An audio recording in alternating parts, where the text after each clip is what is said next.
All right, let's dive into what's probably our most complicated story of the day. And it's all happening at Manchester United.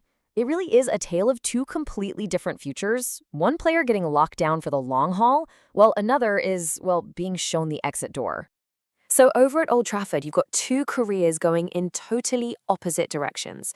On one hand, you have the club's incredible rising star, Kobbie, who's about to sign a new long-term contract.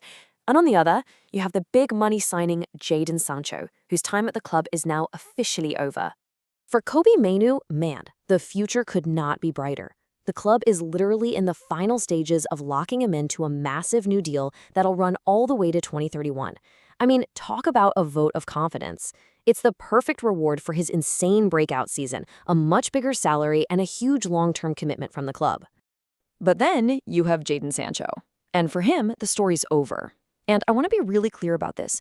This isn't just his contract running out. Manchester United had an option, a choice, to extend his contract, and they actively decided not to take it.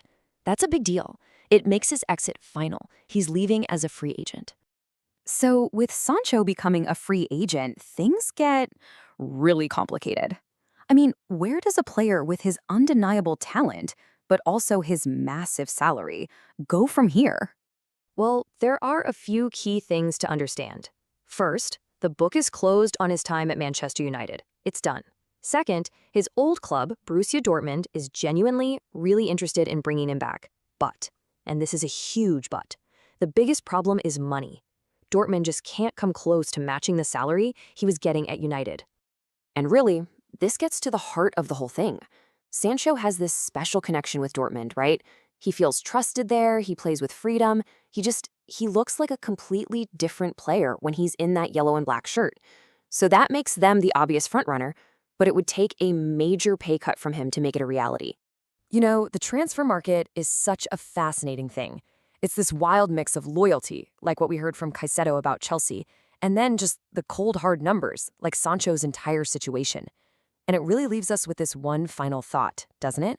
When you're a player at a crossroads like this, what do? What choice do you make when your heart is pulling you one way, but the money is pulling you in a completely different direction?